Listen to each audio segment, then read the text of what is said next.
오늘은 전립선 비대증의 치료법과 예방법이 되겠습니다. 최윤정 기자입니다. 요즘 같은 겨울철 전립선 비대증 환자들은 화장실 가기가 두렵습니다.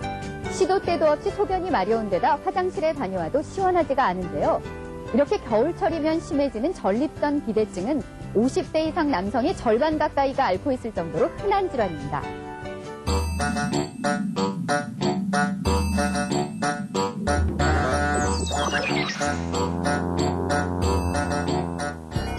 몇 달째 한밤중에 소변이 마려워 잠을 깨는 이상호 씨.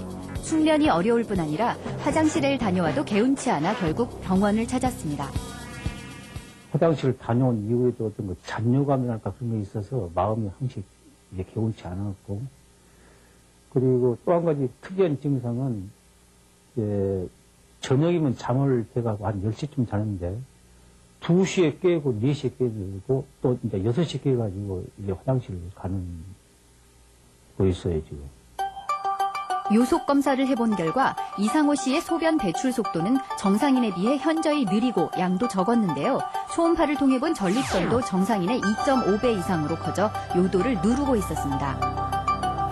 전립선은 남성에게만 있는 생식기관으로 방광 아래 밤알 정도 크기로 존재하는데 정자에 영양분을 공급하고 운동성을 증가시키는 전립선액을 만들어냅니다. 대부분의 장기와 달리 전립선은 나이가 들면서 크기가 점점 커지는데요.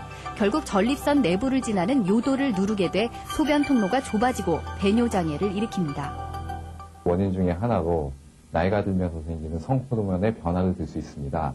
남성 호르몬은 감소하는 반면 여성 호르몬은 증가하기 때문에 세포의 증식과 세포 사망의 지연, 효과에 의해서 전립선이 커지는 것으로 추정되고 있습니다. 전립선 비대증이 생기면 소변 줄기가 약해져 용변 시간이 오래 걸리고 한밤중에 소변이 자주 마려운 야간뇨 증상과 뒤끝이 개운치 않은 잔뇨감도 나타납니다. 하지만 단순히 배뇨장애만으로 진단을 내릴 수는 없기 때문에 비뇨기과를 찾아 요속검사와 초음파 검사 등을 받는 것이 좋습니다. 전립선 비대증은 심각한 질환은 아니지만 상태가 악화되면 소변을 전혀 볼 수 없는 급성 요폐증이 생기거나 신장에 이상이 올 수 있기 때문에 반드시 치료를 받아야 하는데요. 환자의 90% 가까이가 약물을 복용하는 것만으로 충분히 효과를 볼 수 있습니다.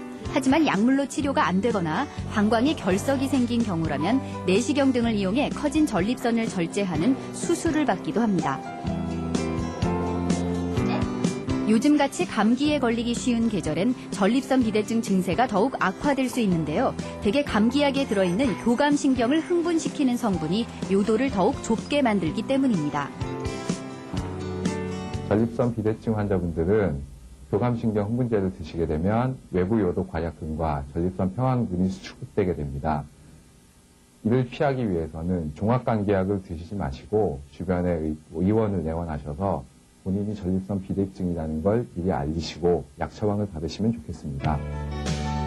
요도를 수축시키는 커피나 술 등의 자극적인 음식은 삼가하고 지나친 지방질 섭취를 피해야 하는데요. 혈관이나 몸속에 지방질이 쌓이면 전립선 질환뿐 아니라 다른 질병에 걸릴 확률도 높아지기 때문입니다. 대신 전립선 질환을 예방하는 데 좋은 식품인 토마토와 콩, 마늘, 녹차 등을 섭취하는 것이 좋습니다. 또 항상 하체를 따뜻하게 유지하고 하루 한 번 정도 좌욕을 해주면 증상을 완화시킬 수 있는데요. 야간뇨를 피하기 위해선 잠자리에 들기 전엔 물이나 과일을 많이 섭취하지 않는 것이 좋습니다. 전립선 비대증을 치료하기 위해 간혹 의학적으로 검증되지 않은 민간요법에만 의지하는 경우가 있습니다. 하지만 자칫 치료 시기를 놓쳐 병을 키울 수 있기 때문에 증상이 나타나면 즉시 병원을 찾아 적절한 치료를 받아야 합니다. KBS 뉴스 최윤정입니다.